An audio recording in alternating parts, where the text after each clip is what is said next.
하나님 말씀 보셨습니다. 하나님 말씀 창세기 19장 24절부터 29절까지 말씀, 구약성경 24페이지입니다.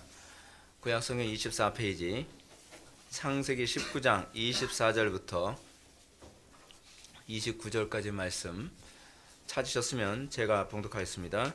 여호와께서 하늘 곧 여호와께로부터 유황과 불을 소돔과 고모라에 비같이 내리사 그 성들과 온 들과 성에 거주하는 모든 백성과 땅에 난 것을 다 엎어 멸하셨더라.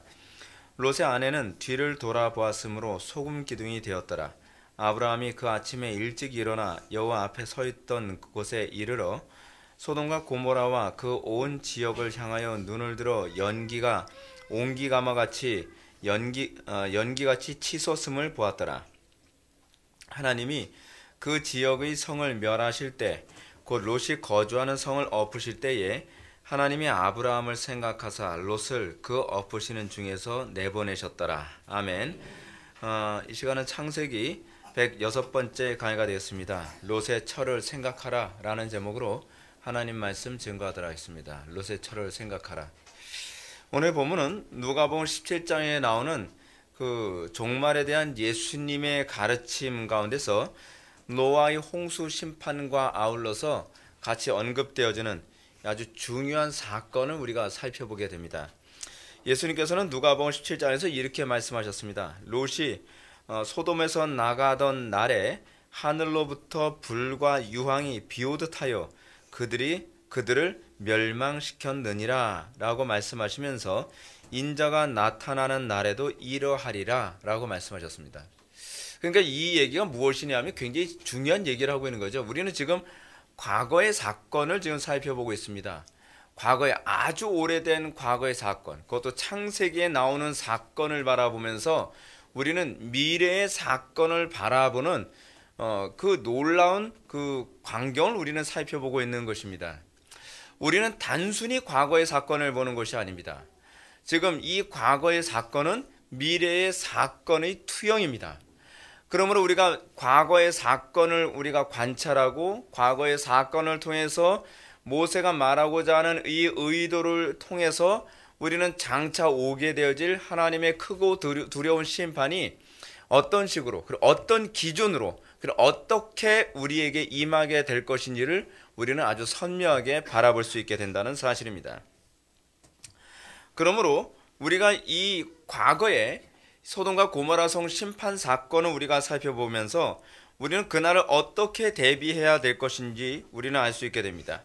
예수님께서는 이렇게 말씀하십니다. 제자들에게 이렇게 말씀하셨어요.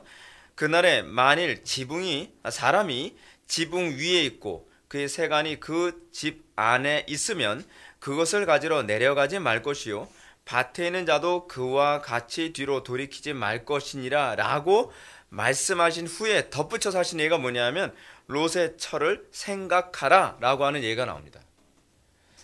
우리는 이 부분을 띄어서 보면 안 돼요. 이 두 개를 연결해서 봐야 한다는 사실입니다. 그렇다면 우리가 이 본문을 살펴보는 것은 아주 독특한 접근이 가능합니다. 왜냐하면 오늘 본문은 과거 사건을 통해서 롯의 철을 생각하라는 것이 무엇인가, 그리고 롯의 철의 이 사건이 단순히 그 과거의 사건으로 끝날 문제가 아니라 오늘날 우리가 주님이 도래하실 그 크고 두려운 심판의 날이 오기 전에 우리가 잊지 않고 날마다 묵상하며 무엇을 어떻게 대비해야 될지를 우리는 생각하게 됩니다. 우리가 시험을 앞두고 있는 사람이 시험의 핵심을 준비하지 못하고 주변 것만 공부하다가 시험 꽝 치는 경우 많이 있지 않습니까?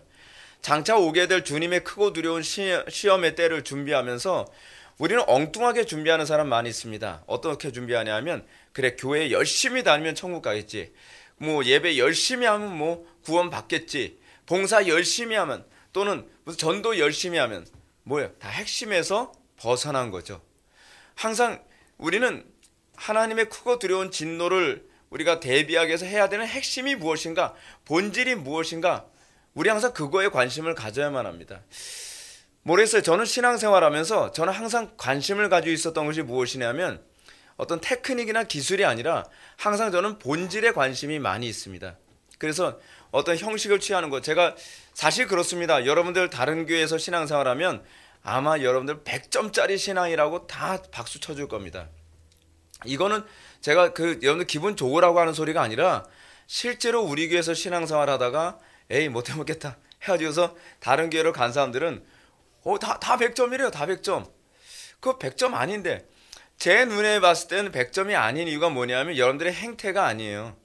여러분들의 중심이에요. 본질이에요. 저는 여러분들이 그냥 남들 보기에 좋은 신앙생활을 하길 바라는 것이 아니라 저는 하나님 보시기에 좋은 신앙생활하는 사람이 됐으면 좋겠어요. 그래서 저는 제가 여러분들한테 자꾸 얘기하는 것이 원리지 형태를 가지고서 제가 여러분한테 뭐라고 얘기 잘 안 하죠. 그 이유가 뭐냐면 여러분들이 하나님께서 여러분들을 보시는 건 여러분들의 형태, 여러분들의 모습을 보는 것이 아니라 여러분들의 중심을 보시거든요. 그게 바로 하나님이 영이시라는 것과 관련된 아주 중요한 개념 아닙니까?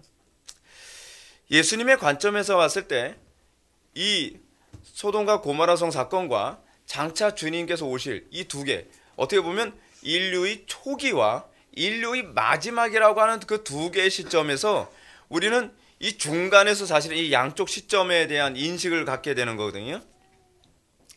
근데 예수님은 이 시점을 이 시점과 동일시하고 있습니다. 동일시. 그러므로 우리는 이 사건을 매우 신중하게 묵상해야 마땅합니다. 그리고 아울러 이 사건을 굉장히 조심성 있게 우리가 관찰을 하고 이것을 우리의 삶에 적용하는 그 태도를 견지해야만 합니다. 우리는 과거 소돔성 사건이야말로 소금 기둥이 된 롯의 초를 심도 있게 봐야 되는데 그 이유가 뭐냐면 그 이유는 여기 있어요. 장차 그리스도의 경고를 듣지 않은 사람들이 바로 듣지 않은 어떤 사람의 모습이 바로 그 여인의 모습이 될 것이기 때문에 그렇습니다. 우리는 한 여인이 뒤를 돌아봄으로 소금 기둥이 됐다는 것만 우리는 생각을 하는데 이 소금 기둥이 된 이 롯의 아내의 사건은 이제 장차 소금 기둥이 될 또는 하나님의 심판을 받게 되어질 뒤를 돌아봄으로 하나님의 심판을 받게 될 수많은 어떤 사람에 대한 대표적인 모습일 거라는 것을 염두에 두어야 한다는 사실입니다. 자, 이런 관점을 가지고 우리가 24절과 25절 말씀을 다 같이 한번 읽겠습니다. 시작.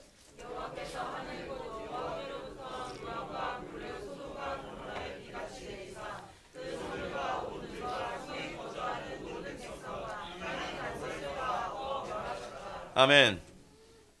천사가 경고했던 것처럼 롯과 그의 가족이 소돔성을 떠나자마자 소돔성과 그 주변에는 엄청난 재앙이 내리기 시작했습니다. 하나님의 백성을 사랑하시기 때문에 하나님의 백성이 나오기 전에는 하나님께서는 절대로 심판하지 않으십니다. 그러나 하나님의 백성이 나오자마자 하나님께서는 곧바로 그 소돔성을 완전히 초토화시켜버리려 합니다. 아마도 이 당시에 하나님의 크고 두려운 이 재앙을 맞이한 지역은 소돔과 고모라 성만은 아니었던 것 같습니다. 상당수의 그 주석학자들에 의하면 소돔과 고모라 성과 함께 같은 주변의 다른 성읍들도 같이 완전히 초토화됐다고 얘기를 합니다. 예를 들면 베라, 아드마, 스보임 이 지역까지도 다 같이 멸망해버린 겁니다. 그래서 여러분들 알고 있는 그 사해 지역이 그 지역이라고 얘기하지 않습니까? 그러니까 단순히 우리는 사해 지역을 딱 보면 소돔과 고모라 성만 떠올리는데 사실은 소돔과 고모라뿐만 아니라 베라, 아드마, 스보임이라는 지역까지 다 염해가 돼버린 거예요. 완전히 초토화가 돼버린 겁니다. 이렇게 이 지역 전체에 하나님의 엄청난 재앙이 내려졌기 때문에 나중에 소알성에서 산으로 도망친 딸들이 어떻게 생각을 했냐면 인류 전체가 다 끝난 거로 본 거예요. 너무나 심판이 극심했기 때문에 여러분 우리는 한 지역에서 예를 들어서 대한민국 전체에 엄청난 재앙이 내리게 되면 온 지구 전체가 다 그 재앙에 빠진 것 같은 그런 생각이 되겠죠. 안 될 거라고 생각됩니까? 여러분 스마트폰 때문에 그래요. 네. 스마트폰이나 이 방송 매체 때문에 우리는 다른 나라는 우린 이래도 다른 나라는 그렇지 않지라고 생각하지만 그 지역에는 이 통신 매체라는 게 없었기 때문에 엄청난 광범위하게 엄청나게 진도가 떨어지니까 딸들이 이런 얘기하는 거예요. 아버지로 말미암아 후손을 이어가자. 왜요? 우리의 배필 낼 사람이 이 땅에 없기 때문에 라고 얘기한 거예요. 우리의 배필될 사람이 이 땅에 없을 것이다 라고 추측하게 된 이유가 뭐냐면 다 죽었다라고 생각을 한 거예요. 이 지구상엔 우리밖에 남은 것 없다. 저는 이런 추측을 하게 된 또 하나의 배경이 있다고 생각합니다. 뭘까요? 노아의 홍수 사건이에요. 노아의 홍수 사건이라고 하는 이 백그라운드가 노아의 홍수 사건 때 인류 전체에 대한 멸망이었잖아요. 그러니까 이 딸들이 봤을 때는 아마도 하나님께서 노아의 홍수 사건 때처럼 온 인류를 이번엔 불로 심판한 것이 아닌가라고 이렇게 생각을 했기 때문에 이 롯의 두 딸이 이제는 인류엔 남자가 우리 아빠밖에 남은 것이 없을 것이다 라고 생각을 한 거예요. 자, 그러면 우리는 이제 창세기 기록자였던 모세가 소돔과 고모라 성을 비롯한 주변의 다른 여러 성읍에 내려진 재앙의 모습을 어떻게 묘사하고 있는가라고 하는 부분 한번 먼저 볼까요? 왜냐하면 누가복음 17장 30절에 의하면 예수님이 당신의 재림에 대해서 뭐라고 말씀하시냐면 그때는 이러하리라 라고 말씀하시기 때문에 그래요. 우리는 이 사건을 신약에서 예수님이 설명하신 것과 연결해서 보는 것이 굉장히 유익합니다. 그걸 통해서 우리는 좀 더 선명하게 이 사건이 의미하는 신학적 의미, 그리고 오늘날 우리들에게 어떻게 접근해야 될 것인가에 관해서 좀 더 선명하게 보일 것이기 때문에 그렇습니다. 그럼 모세는 이 사건을 어떻게 진술하고 있는가요? 모세는 여호와께서 하늘 곧 여호와께로부터 유황과 불을 소돔과 고모라의 비같이 내리사라고 기록하고 있습니다. 이런 모세의 기록 속에서 우리가 한 가지 발견해야 되는 것이 뭐냐면 주변의 모든 성들에 내려진 재앙들이 여호와 하나님으로부터 직접 내려진 것이라는 겁니다.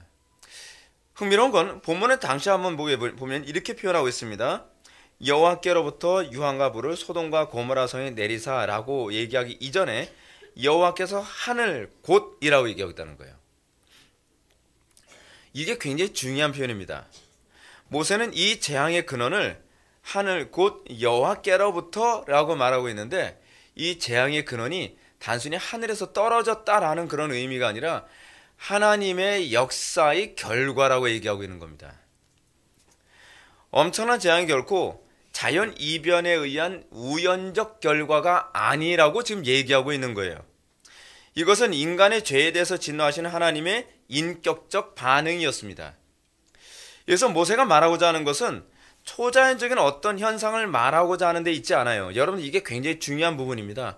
우리는 창세기 같은 거, 특히 구약 같은 거 보면서 우리는 초자연적인 사건, 하늘에서 불이 떨어졌대, 불이 떨어진 게 중요한 게 아니에요. 불이 안 떨어지든 또는 불이 떨어졌든 그건 중요한 문제가 아닙니다. 중요한 건 이 소돔과 고모라 성을 비롯한 이 지역이 초토화된 것이 하나님의 진노의 결과라고 하는 해석을 지금 더 관심을 갖고 있다는 거예요. 우리는 주로 뭐에 관심을 갖고 있냐면 우리는 현상에 대한 우리의 호기심을 충족시키는 데 주로 관심을 갖고 있어요. 그 쓸데없는 거 연구하죠. 뭐예요? 하늘에서 불이 어떻게 내렸을까? 하늘에서 불을 내릴 때 하나님께서 어떤 식으로 불을 내렸었을까? 하나님께서 부싯돌로 불을 내리셨든 그렇지 않으면 운석으로 불을 내리셨든 그건 중요한 문제가 아니에요. 우리는 자꾸 이런 우리의 호기심을 충족시키는 또는 구름이 어떻게 마찰을 해서 무슨 창조과학자들은 주로 그런 거 관심 갖는데 그게 중요한 문제가 아니에요. 지금 모세의 관심은 뭐냐면 이 재앙이 하나님에 의해서 생겨졌다는 거예요. 어떻게 생겼느냐는 이거는 모세의 관심이 아니에요. 무슨 얘기죠? 이거는 우리가 관심 가질 영역이 아니라는 거죠. 마치 예를 든다면 이렇습니다. 태초에 하나님이 천지를 창조하셨다. 천지를 창조하시는데 어떻게 창조하셨죠? 하나님께서 말씀으로 창조하시는데 예를 들어서 일반 짐승들은 어떻게 창조돼요? 흙이 내었다라고 하죠. 흙이 어떻게 냈을까? 그거 관심 갖지 마세요. 창세기는 그런 과학적 질문에 대한 해답을 우리한테 주는데 관심이 있질 않아요. 또 사람을 흙으로 창조하죠. 그 흙, 소위 미세먼지, 아파르, 이 먼지를 가지고서 인간을 창조하셨다고 하는데 하나님께서 어떻게 창조하셨을까? 어떻게 먼지를 창조하셨을까? 하우에 관심을 가져야 될 부분이 아니라 왜에 관심을 가져야 돼요. 여러분, 하우에 대한 관심은 뭐냐면 항상 과학적 접근 방식이고요. 우리는 Y에 대한 관심이거든요. Y는 뭐냐면 주로 철학적 관심이에요. 왜? 그렇죠? 다시 한번 얘기합시다. 하나님께서 하늘에서 불을 내렸어요. 어떻게 내리셨을까요? 성경은 그거 관심 없어요. 왜 내리셨을까요? 무엇 때문에 하늘에서 불이 내려왔을까요? 그죠?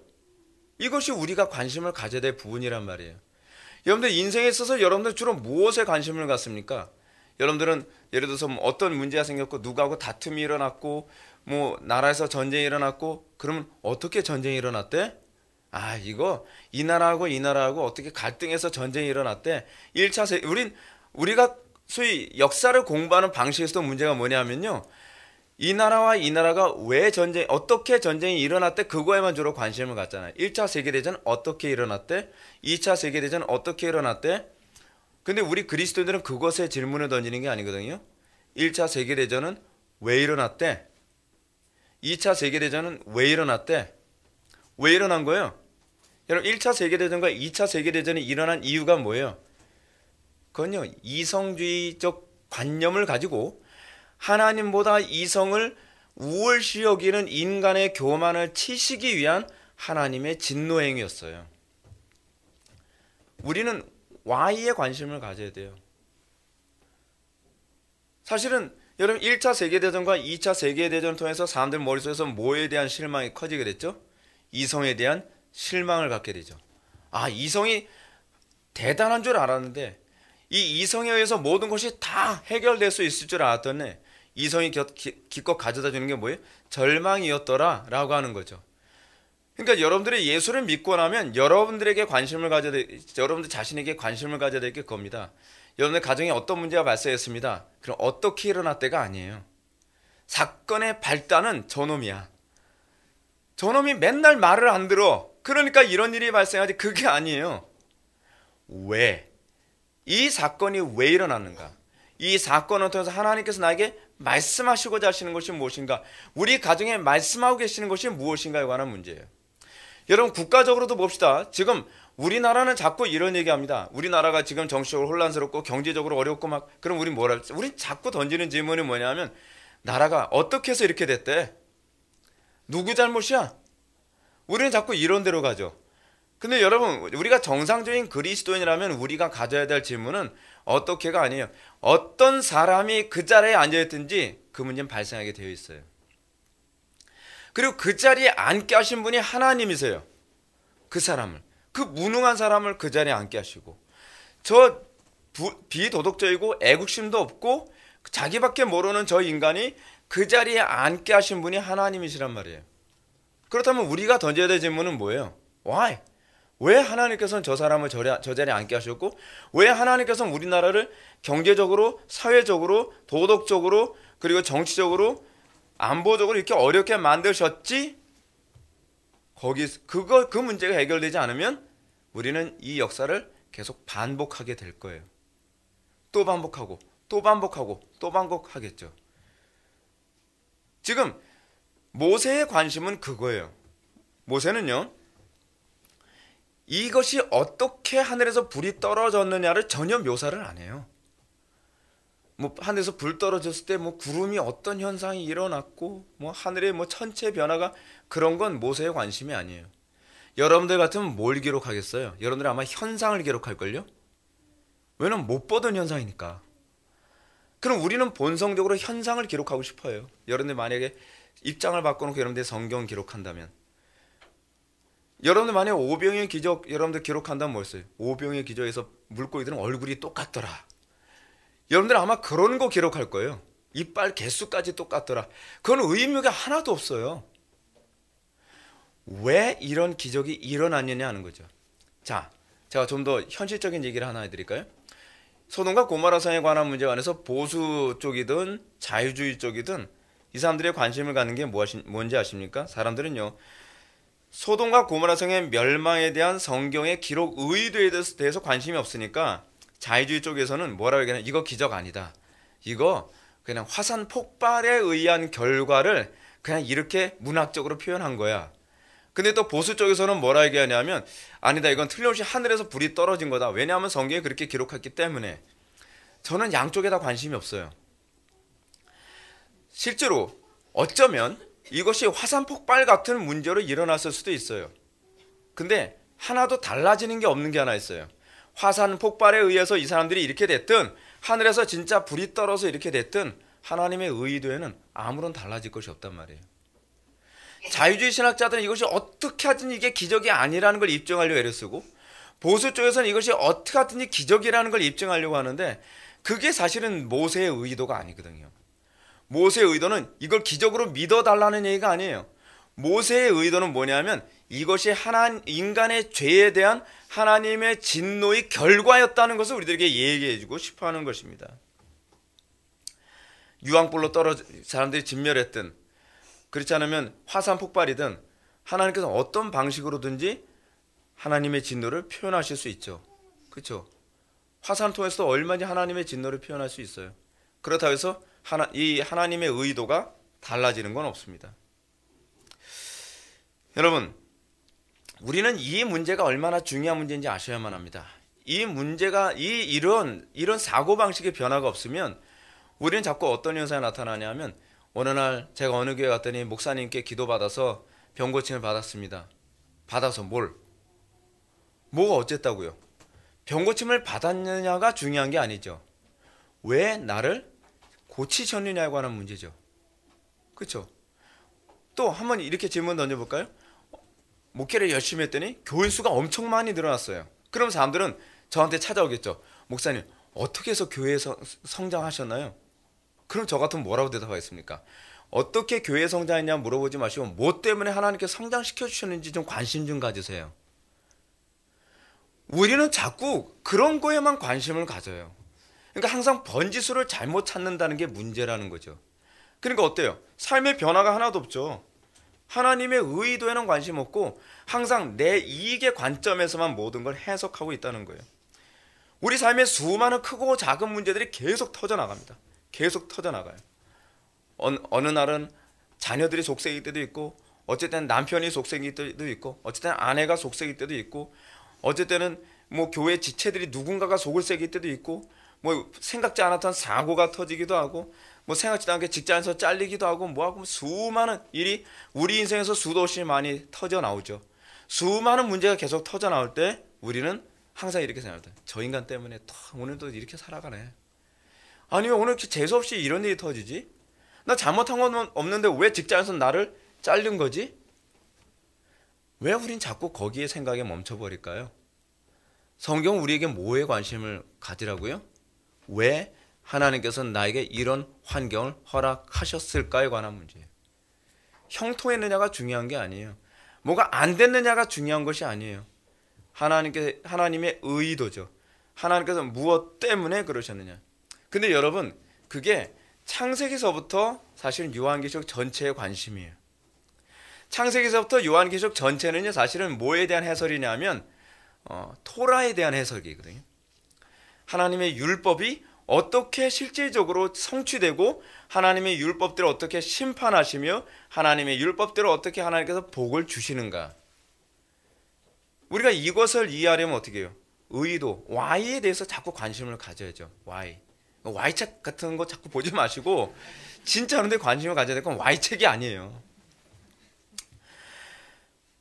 우리가 창세기를 통해서 깨닫게 되는 것은 무엇입니까? 그것은 이 세상의 역사, 개인의 역사, 민족의 역사를 주관하시는 분이 하나님이시라는 걸 인정하라는 겁니다. 내 인생의 구석구석 하나하나를 하나님께서 다 섭리하시고 역사하고 계시는구나. 하나님께서 당신의 뜻대로 한 나라를 일으키시기도 하시고, 하나님께서 멸망시키기도 하시고, 한 사람을 지도자로 세우기도 하시고, 때로는 한 사람을 패하기도 하십니다. 하나님은 한 개인을 이곳에서 저곳으로 옮기시기도 하시고요, 한 사람의 마음을 움직이셔서 한 사람의 마음이 이쪽으로 왔다가 저쪽으로 가기도 하고, 어쨌든 저 사람이 나를 좋아하는 것 같다가 어쨌든 저 사람이 갑자기 나를 미워하기도 하고, 모든 것이 들쑥날쑥, 어떻게 보면 소위 사르트르가 얘기하는 것처럼 모든 게 무질서하게 움직여지는 것 같은 거예요. 근데 무질서하지가 않아요. 거기에 Y라고 하는 질문을 던지고 나면 하나님의 율법에, 하나님의 계명에 철저히 맞게 착착 아주 이 기계적으로 정확하게 움직여가고 있다는 것을 발견해야 되죠. 우리가 이 모든 것을 통해서 우리가 고백하게 되는 게 무엇입니까? 우연은 하나도 없구나. 네, 이걸 인정하게 됩니다. 그리고 우리가 이것을 깨닫고 우리 삶 속에서 나타나는 수많은 사건들을 하나하나 하나님의 행하심, 하나님의 섭리라는 관점을 통해 바라보게 될 때에 우리는 어떻게 됩니까? 여호와를 경외하게 되죠. 그런 마음이 더 겸비해지게 됩니다. 그리고 우리는 영적인 변화를 맛보게 돼요.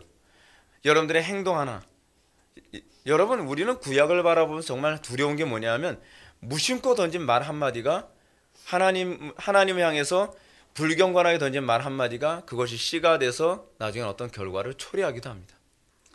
우리가 낮 예배 때도 여러분들한테 말씀드렸던 것처럼 우리는 아무 생각 없이 지나면서 헤롯 왕이 어떻게 해요? 기독교인들 죽이고 나서도 자기한테는 아무 일 없다고 생각을 했는데 어느 날 갑자기 어떤 일이 생겨요? 자기가 충에 맞아서 죽고 말죠. 예. 그때 우리는 그러죠. 왜? 저 사람은 왜 죽었을까? 누가는 설명해 주죠. 그 이유는 바로 기독교인들 박해한 것이 그 결과야 라고 하는 걸 누가는 1년이라고 하는 텀 때문에 눈치 못 챌까 봐 그 텀 싹 빼버리고 두 사건을 같이 연결해서 우리한테 설명해 주고 있는 거예요. 그러면서 우리가 어떤 관점, 어떤 안목을 소유하길 바라는 겁니까?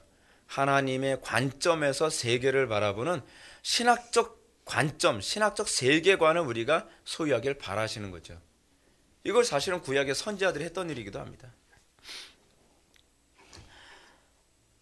우리는 이 하나님이 얼마나 주권적으로 움직이시는지 알 수 있습니다. 창세기 마지막 부분에 나오는 요셉을 봅시다. 우리가 요셉에게서 발견하는 요셉의 위대함이 뭔지 아십니까? 요셉이 정말 인생살이 참 피곤하게 했죠. 형들한테 주책 없이 또는 눈치 없이 말 한마디 잘못해가지고 그 형들도 참 속이 좁죠. 그 눈치 없는 동생 좀 봐주지.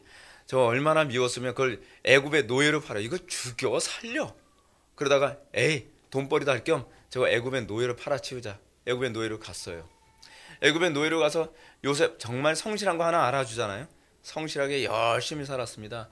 그래서 이제 보디발한테 그래도 좀 인정받고 거기서 이제 좀 평안하게 살 듯 할 때 되니까 어떻게 해요? 괜히 또 꼬리 치는 여자 하나 있어가지고 그 꼬리에 한 대 맞고서 어디로 날아가요? 또 감옥에 들어가잖아요. 그렇죠? 감옥에 들어가가지고서 또 감옥에서 열심히 살아가는데 거기서 또 고생하고 그러고 나서 요셉이 나중에 애굽의 총리가 딱 됐을 때 비로소 원수와 외나무 다리에서 만나죠. 그렇죠? 누굴 만납니까? 형들을 만나잖아요. 총리가 되는데 형들은 자기를 못 알아보죠. 그러니까 형들이 죽을까봐 나중에 알고 나서 죽을까봐 두려우니까 형들에게 하는 말이 이것 아닙니까? 제가 한 말 그대로예요. 요셉이 그들에게 이르되 두려워 마소서 내가 하나님을 대신하리이까 당신들은 나를 해하려 했으나 하나님은 그것을 선으로 바꾸사 오늘과 같이 많은 백성의 생명을 구원하게 하려 하셨나니. 요셉은 항상 그 생각하는 거예요. 왜 하나님께서는 형들을 통해 나를 이렇게 파셨을까? 왜 하나님께서는 저 꼬리 긴 여자를 만나게 하셔서 나를 또 감옥에 가게 하셨을까? 왜 하나님께서는 내가 저 사람의 꿈을 해몽해 줬는데 그 은혜를 갚지 않고 계속 감옥 생활을 하게 하실까? 근데 요셉은 이걸 다 섭리적 관점으로 해석을 하는 거예요. 아, 하나님이 하셨다. 하나님의 그 놀라운 손길의 결과다. 그래서 누구를 미워하기보다는 하나님의 그 섭리와 주권 안에 그 복종하고 감사하는 법을 배우게 되는 것입니다. 어느 것 하나도요 무인격적인 우연의 결과는 없었다라고 보는 거예요. 이것이 요셉이 보는 인생에 대한 해석 방식입니다. 요셉은 자신의 삶 속에서만 나타나는 현상을 보고 한탄하거나 남을 원망한 것이 아니었습니다. 내가 진짜 그 꿈대로 애굽의 총리만 된다면 넌 다 죽었어. 그렇게 생각하지 않았어요. 피바다 만들 생각하지 않았단 말이에요. 요즘 사람들 어떻습니까? 뭐든지 다 남 탓하고 뭐든지 피해의식이 가득하잖아요. 내가 힘만 가지면 나를 지금 이 지경으로 만든 놈들 형들 살 줄 알아? 형들부터 시작해서 보디발 내가 충성을 다해서 보디발 너 죽었어. 보디발의 아내 이거는 말할 필요도 없지. 그리고 왕의 술잔 든 너 막 그러면서 벼슬이 나오는 거예요. 아마 주변에서 떨 사람들 많았을 겁니다. 예, 이 사람이 총리 됐다 했을 때 저 사람 총리 될 줄 알았으면 진작에 내가 얘기할 걸 그렇잖아요. 근데 이 요셉이 피해의식 안 가졌어요. 다 하나님이 하셨습니다. 만약에 피해의식을 가지고 얘기한다면요 미워할 사람이 너무 많죠. 너무 많죠. 요셉의 형들부터 시작해서 보디발부터 시작해서 보디발의 아내, 그리고 그 감옥에 있었던 사람들, 얼마나 정말 피를 흘릴 사람들이 많겠습니까? 요셉은 이 문제에 관해서 한탄하거나 누구를 원망하거나 피의식을 갖지 않았습니다. 삶의 모든 이면에 온 우주를 통치하시는 하나님의 선하신 섭리, 그 주권을 그는 바라보고 그래서 하나님의 인격을 느낄 수 있었습니다. 이런 그의 안목이 그를 30세의 젊은 나이에도 불구하고요, 인생의 고령에 접어든 사람들보다 훨씬 지혜롭게 만든 겁니다. 그런데 왜 우리는 어리석을까? 우리가 예수를 그토록 오래 믿는데 그 요셉보다 나이 많은 분들 정말 나는 왜 그럴까? 좀 우리 기도 좀 해야 될 것 같아요. 그렇죠? 요셉 같은 그런 섭리 관점에서 바라본다면 우리는 얼마나 겸손해지고 얼마나 지혜로워질까요? 이런 하나님의 초자연적인 심판 행위와 아울러 우리는 롯의 처가 어떻게 반응했는지를 한번 살펴보는 것이 굉장히 필요합니다. 26절 말씀 다 같이 읽겠습니다. 시작. 아멘. 이 부분 너무나 중요하기 때문에 다 알고 있고 별로 감흥도 없어요. 그냥 목사님 할 얘기가 뻔하잖아요. 뒤돌아보지 마라.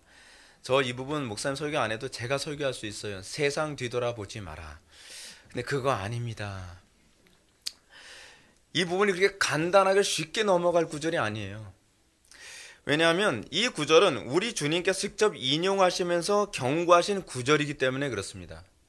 예수님께서 이 부분을 인용했다고 얘기했으니 이 부분이 얼마나 중요하고 얼마나 무게감 있는지, 그리고 이 사건에서 얼마나 중심적 의미를 가지고 있는지를 알 수 있습니다.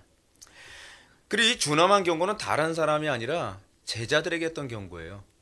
안 믿는 사람들한테 한 소리가 아니라, 바리새인들이나 사두개인 같은 사람들, 그런 사람들한테 한 소리가 아니라 제자들을 불러놓고 제자들을 향해서 너희들 롯의 처를 생각해야 돼 라고 얘기하는 거예요. 여러분 우리는 이 롯의 처를 생각하라고 했을 때 우리는 어떤 사람이 이 대상일 거라고 생각합니까? 신앙 좀 없는 사람, 그렇지 않으면 하나님하고 별로 관계 없는 사람일 거라고 생각하죠. 근데 에이스들한테 앉혀놓고서 그 말씀하는 거예요. 하시는 거예요. 제자들도 여럿 있는데 제자들 중에 가장 에이스가 누굽니까? 12제자잖아요. 근데 12제자인 에이스들한테 롯의 처를 생각하라 그렇게 얘기하시는 거예요. 얼마나 충격적입니까? 그렇다고 한다면 우리는 예수님께서 제자들에게 마지막 날에 있게 될 온 세상의 심판을 경고하면서 정말 하나님의 백성들, 정말 예수 나름대로 잘 믿고 있다고 생각하는 사람들이 마음에 새겨야 될 것은 바로 이거라는 거예요. 롯의 처를 생각하라는 겁니다. 어떻게 생각하라고 하는 거죠? 롯의 아내가 보여준 참담한 결과를 묵상하면서 예수님께서는 우리가 과연 롯의 처에 도대체 어떤 부분을 묵상하라고 하는지를 한번 생각해 봐야만 합니다. 이것이 우리가 오늘 본문을 접근하는 가장 적절한 질문입니다.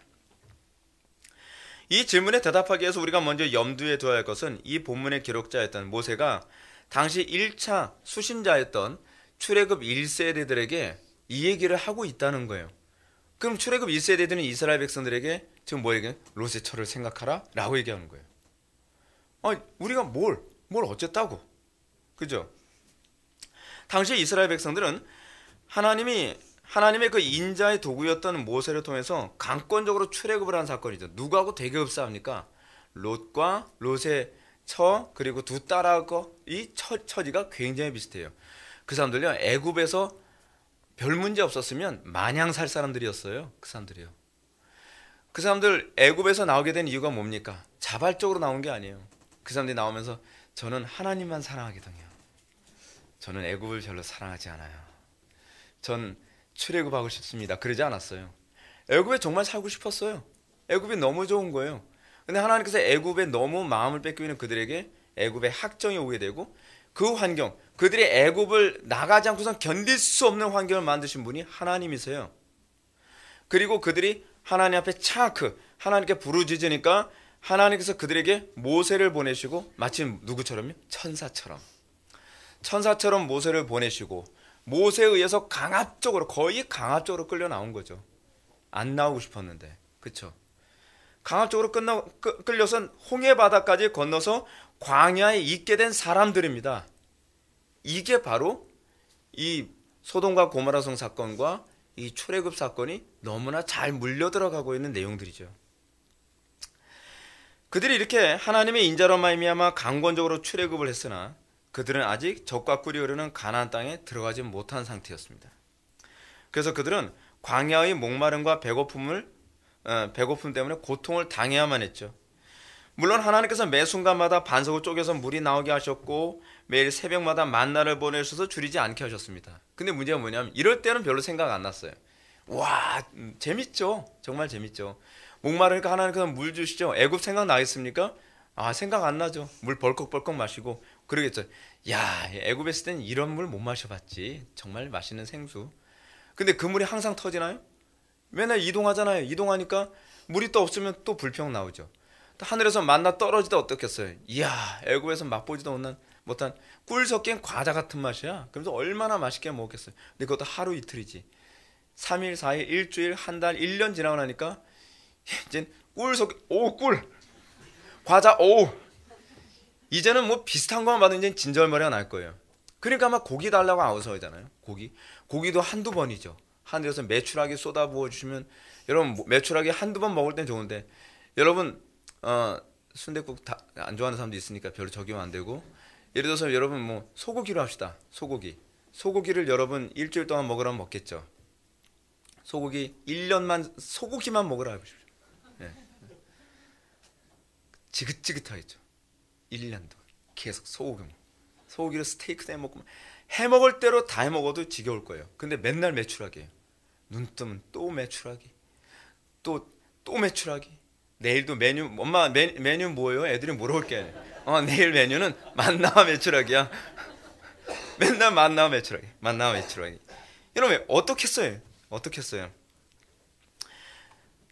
그럴 때는 점점 뭐가 생각나 있어요? 애굽이 생각나죠. 애굽에서 맛봤던 거 있거든요. 애굽에서 부추 먹을 때 참 맛있었는데 이따 부추만 이렇게 탁 져서 이 메추라기에다는 있지. 애들한테 그러겠죠. 과거에 먹어봤는데 여기에는 마늘이 최고야. 그래서 좀 목마를 때는 야 수박 진짜 끝내주는데. 근데 애들한테 그러지 않았겠습니까? 애들은 엄마 수박이 뭔데? 한 번도 본 적이 없는데 수박 있어. 호박처럼 생겼는데 내용은 수박이야. 그래서 너무 맛있어. 그래서 그들은 애굽을 나왔지만 애굽의 고기와 마늘과 수박이 그리울 수밖에 없어요. 점점 그리울 수밖에 없게 될 때 비로소 어딜 쳐다보게 되죠? 그때 애굽 쳐다보게 되는 거예요. 그때 애굽 쳐다봐요. 여러분 어떻습니까? 소돔과 고모라성 나왔을 때요. 여러분 우리는 자꾸 그래서 소돔과 고모라성에서 초토화되고 무슨 뭐 굉음이 벌어지고 그럴 때 그것 때문에 놀라고 호기심 때문에 쳐다봤다. 근데 여러분 본문을 가만히 보면 그게 아니에요. 오히려 굉음이 터지고 막 그랬더니 휴 살아남았다. 우리는 안 죽었네. 안 보면 산다 그러잖아. 아마 저는 그때는 안 봤을 거라고 생각합니다. 왜냐하면 그들이 어디에 도착했을 때 그걸 봤어요? 소활성에 도착했을 때 뒤돌아봤다고 얘기하거든요.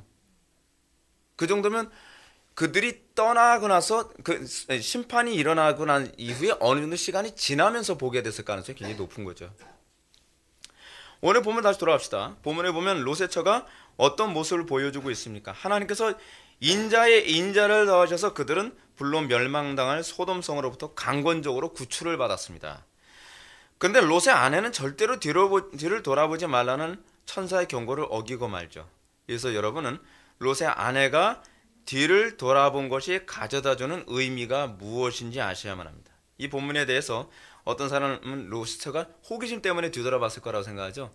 근데 그거 아니에요. 롯의 처가 그렇게 지능이 낮다고 생각하지 마십시오. 그럼 어떤 마음으로 뒤돌아봤을까요? 그걸 잘 가르쳐주는 게 바로 누가복음 17장 31절 말씀이에요. 누가복음 17장 31절 보면 예수님께서 이렇게 말씀하십니다. 인자가 나타나는 날에도 그러하리라. 롯의 처를 생각하라 라고 하는, 그러니까 이게 30절 그리고 롯의 처를 생각하라가 32절이거든요. 30절과 32절 사이에 31절에 이런 말씀을 하고 계세요.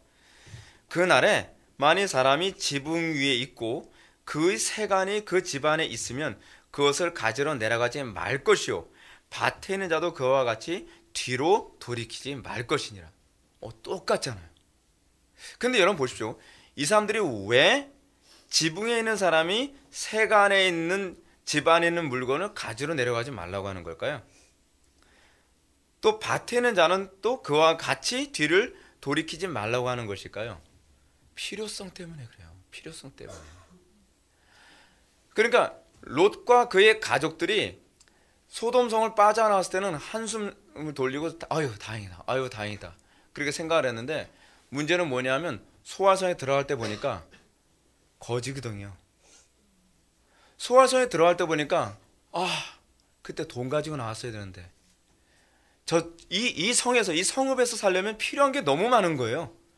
맨몸으로 나올 때는 생각이 없었는데 일단 성읍이라고 하는 걸 현실적으로 딱 보고 나니까 어때요? 돈 생각나죠, 폐물 생각나죠, 옷 생각나죠, 별의별 생각이 다 날 거예요. 왜냐하면 사람들과 모여서 사회생활하기 위해서는 자기가 일상적으로 필요한 것 아니에요. 지금 여기서도 그거 아닌가요? 사람이 지붕에 있으면 필요한 게 많잖아요.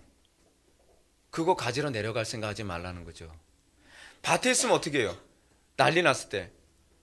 이건 지금 어떤 역사적 사건을 염두에 두고 있는 것인데, 여러분 어떤 전쟁이 나거나 그렇죠, 어떤 재난이 일어났을 때 사람들이 그 지붕 같은 데 이제 숨어 있는 경우가 많이 있죠. 숨어 있을 때 여러분 어떻게 됩니까? 그때 내려가서, 저 사람들이 오기 전에 내려가서 뭐뭐 가지고 오면 지붕에서 좀 더 오래 생명을 유지하고 오래 그 필요를 좀 더 편리하게 살 수 있지 않을까. 그런 것 때문에 내려가다가 죽거나 발각돼서 살해당하는 경우가 굉장히 많았죠. 그런 역사적 개념을 다 염두에 두고 있는 거예요. 밭에 있는 사람이 집에 가서 엄마 나 저기서 저것만 가져오면 우리가 지금 피신해서 여기로 다시 제가 돌아오기만 하면 우리가 다 좋을 수 있을까, 잠깐만 기다려면서 갔다가 돌아오지 못하고 죽는 경우가 많이 있다는 거죠. 지금 롯의 처가 지금 그런 상태인 거예요. 롯의 처가 정작 소활성으로 딱 들어갈 때 되니까 어떻게 해요? 생각이 복잡해지는 거예요. 그때 그것도 가지고 나왔어야 되는데, 그거라도 하나 더 가져왔으면 내가 좋았을 뻔했는데, 그것 때문에 고개를 돌린 거죠. 왜 산으로 가라고 했는지 여러분 아시겠죠? 산으로 가라고 했으면 그 생각 안 났겠죠. 근데 문제는 성읍으로 들어가려면 그게 필요한 거예요. 왜 시키는 대로 안 하냐는 게 문제예요. 그러니까 어떤 면에서는 롯의 아내도 문제지만 롯이 아주 중요한 문제를 일으킨 거예요. 천사가 시킨 대로 했으면 자기 아내가 소금길이 되지 않을 수도 있었다는 사실입니다. 물론 역사에서 가정이란 성립되지 않지만요. 이런 문제가 바로 소돔성과 짝을 이루는 애굽을 나온 이스라엘 백성들에게 나타난 문제들이었어요. 이스라엘 백성들은 모세의 강권적인 인도로 말미암아 이 광야 생활을 시작했습니다. 근데 광야 생활 시작하니까 자꾸 뭐가 생각나요? 자꾸 과거에는 당연했던 것이 이제는 광야 생활하면서 그게 필요하게 느껴지는 거예요. 그래서 어떻게 생각해요? 그때 부추 있었으면, 그때 수박 있으면, 그때 마늘 있으면, 애굽의 고기가 생각나고. 여러분 어떻습니까? 여러분 신앙생활하면서 여러분 왜 롯의 처를 생각하라고 얘기하는 걸까요? 여러분 세상의 것으로 여러분 필요를 추구하는 사람은요, 주님을 준비할 수가 없습니다. 우리는 무엇으로 만족해야 되죠? 날마다 하나님의 공급으로 만족해야지. 여러분들 우리가 신앙생활하면서 어떻습니까? 교회 나와서 복음 듣고 그리스도인이라 불리우고 신앙생활하는 거 마치 롯의 처처럼 여러분 세상으로부터 끄집어내어진 거하고 굉장히 흡사하지 않나요? 그렇죠? 이스라엘 백성들이 애굽에서 탈출하게 된 거하고 또 흡사하지 않나요? 여러분들 교회에 출석하게 되고 이렇게 신앙생활하게 된 거예요? 제가 이렇게 적용하는 건 지나친 적용 아닙니다. 왜냐하면 이게 바로 신약에서 얘기하는 개념이기 때문에 그래요.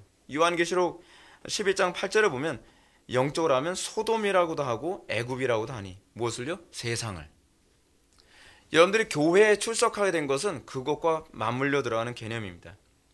근데 우리가 이렇게 그리스도인이라고 하는 명칭으로 살아가면서 여러분들 자꾸 교회는 몸뚱아리에 나와 있는데 여러분들 세상의 필요로, 세상의 것으로 옛날에 살던 방식으로 여러분들 필요를 자꾸 채우려 하고 있다는 거예요.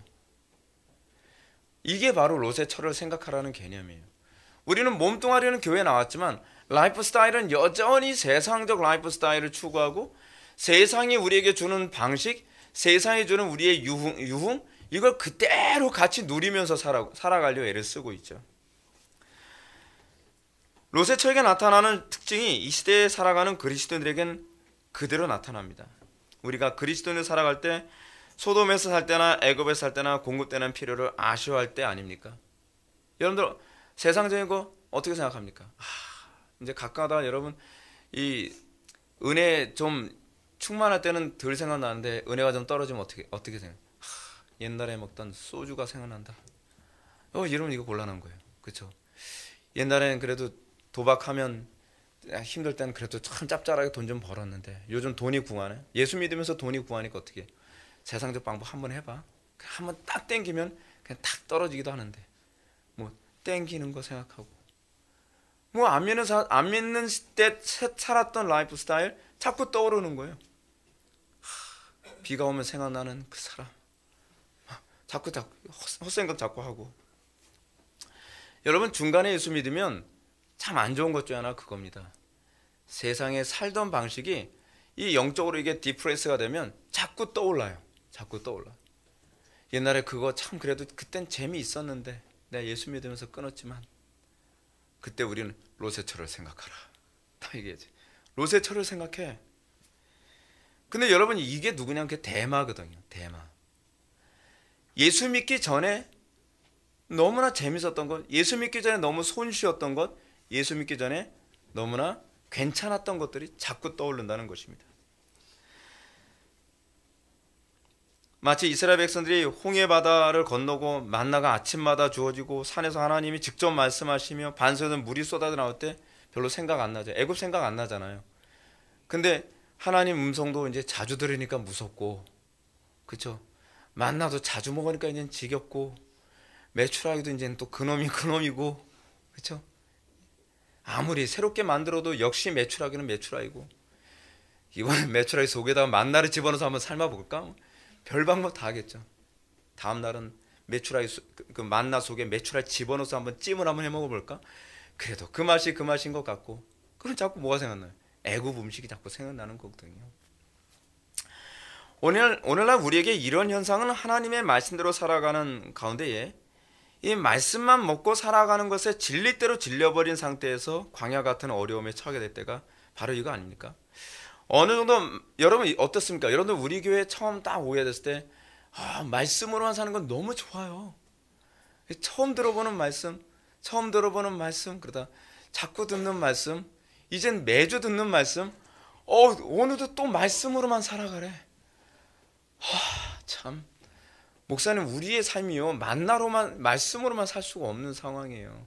때로는 인맥도 필요하고요, 때로는 약간의 거짓말도 필요하고요, 때로는 약간의 폭력이 더 빠를 때가 얼마나 있는데요. 남자들은 이게 말보다는 힘이 더 이렇게 앞설 때가 많이 있거든요. 그럼 자꾸 옛날 생각 나는 거예요. 여러분 어떻습니까? 우리 교회에서 신앙생활 하면서 말씀으로만 처음엔 역시 회복의 교회는 말씀으로만이야. 그러더니 나중에는 어떻게 돼? 한 1년 전에 역시 회복의 교회는 말씀으로만이야. 지겨워. 이렇게 돼가는 거예요. 이렇게. 이 억양이 달라져요. 이 억양이 달라지면 안 된다니까요. 이 로세처처럼요 얼마든지 소돔성을 뒤돌아보지 않아도 참을 수 있을 만큼 우리가 항상 충만해야 돼요. 제가 왜 쉬지 말고 기도하라고 얘기하는지 아십니까? 우리 은혜 떨어지면 정말 힘들어요. 죄송합니다. 물 한 잔 마시면 또 괜찮아져요.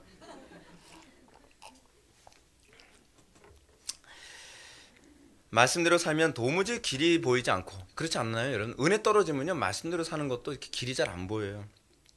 가정은 더 힘들어지지, 인간관계 더 어려워지지, 먹고 사는 거 더 어려워지지. 여러분 이럴 때도 여러분 말씀으로 사나요? 말씀으로. 이때 우리는 롯의 처인 그 롯의 아내를 자꾸 묵상을 해야만 합니다. 애굽으로 돌아가면 안 돼. 소돔과 고모라 성 뒤돌아보면 안 돼. 여러분 하나님께서 우리에게 왜 이런 환경 주실까요? 우리에게요 질문을 던지는 거예요. 너 롯의 아내가 바로 넌지 아닌지 생각을 해.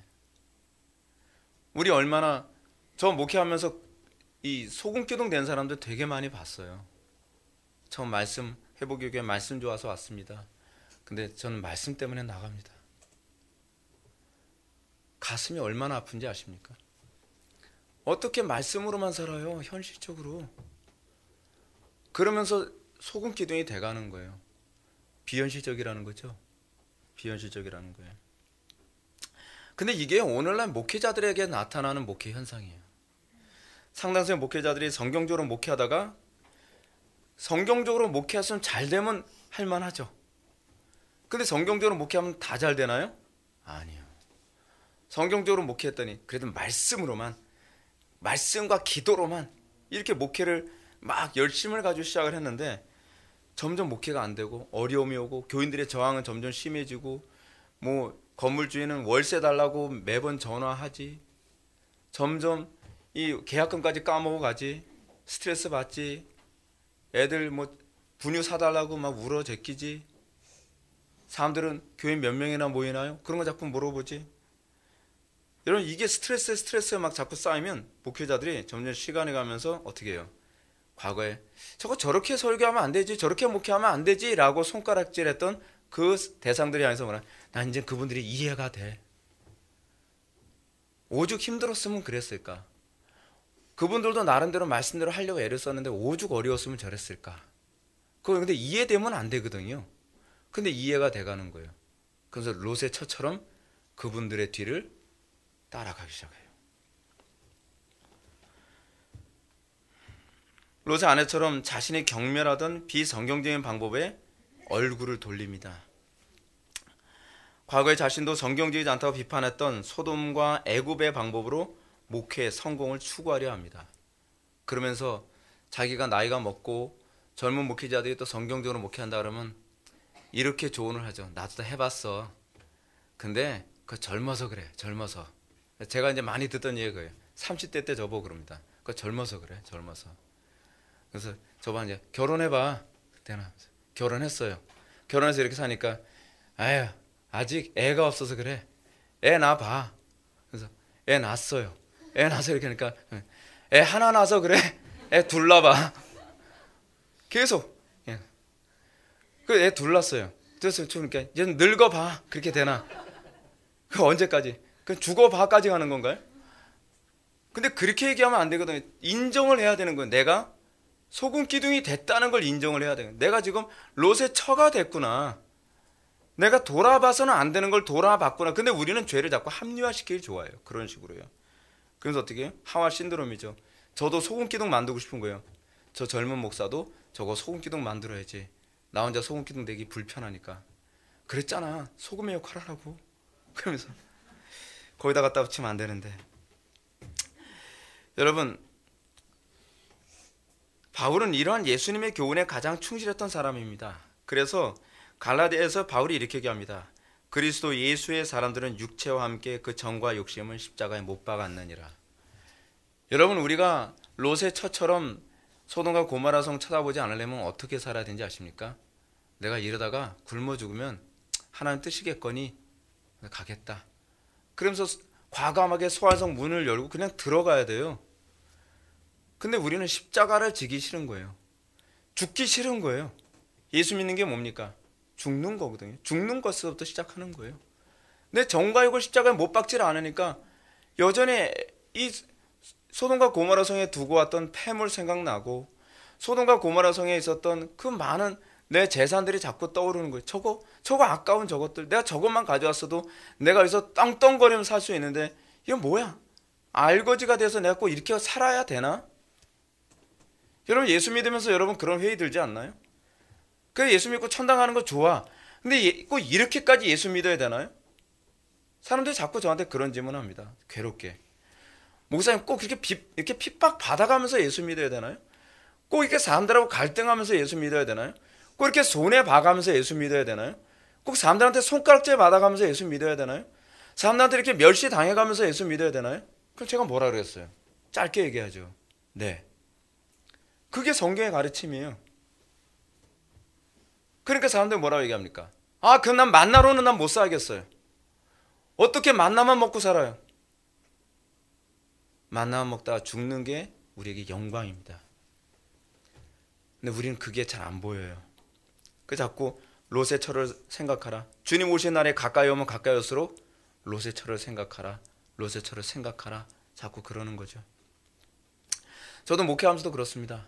목회하면서 내가 설교 좀 더 부드럽게 하고 사람들 재미있게 해주고 사람들 마음 상하게 하지 않으면 야, 더 많은 사람들 여기에 앉아있을 텐데 더 많은 사람들이 나한테 눈에 그 도끼는 뜨지 않고 쳐다보면서 아멘 할렐루야 우리 목사님 최고예요. 우리 목사님 너무 젠틀하고요. 신사적이고 그리고 잘해주고. 근데 그런 거 포기해야 돼요. 사람한테 인기 다 포기해야 돼요. 내가 미움받더라도 어쩔 수 없어요. 성도들의 갈 길은 이 길밖에 없습니다. 우리가 먹을 건 사람이 떡으로만 살 것이 아니라 하나님의 입에서 나오는 말씀으로만 살 것입니다. 그게 우리가 가야 될 길인 거예요. 그게 십자가인 거예요. 그게 십자가. 남편이 십자가 그 소리 하지 마세요. 아내가 십자가예요. 그 소리 하지 마세요. 십자가가 뭐가 십자가인지 아십니까? 자기를 부인하는 게 십자가예요. 이런 바울의 신앙 고백은 소돔의 소유를 자랑하던 자신을 대적하는 대적자들 향해서 했던 이 빌립보서 3장 5절부터 9절의 말씀 속에서도 잘 나타나죠. 바울은 이렇게 얘기합니다. 바울이 자기가 소돔을 나온 사람이고 나는 뒤돌아보지 않는다라고 하는 걸 이렇게 얘기를 해요. 내가 8일 만에 할례를 받았고요. 이스라엘 족속이요. 베냐민의 지파요. 히브리인 중에 히브리인이요. 율법으로는 바리새인이요. 열심으로는 교회를 핍박하고 율법의 의로는 흠이 없는 자로다. 그러나 무엇이든지 내게 유익하던 것을 내가 그리스도를 위하여 다 해로 여길 뿐더러 또한 모든 것을 해로 여김은 내 주 그리스도 예수를 아는 지식이 가장 고상함임이라.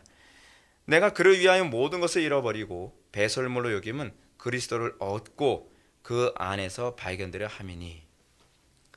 바울은 결코 소돔성을 뒤돌아보지 않았습니다. 핍박받고 멸시당하고 그리고 50대에서 한 대 감한 매를 맞을 때 애굽으로 돌아가고 싶지 않을까요?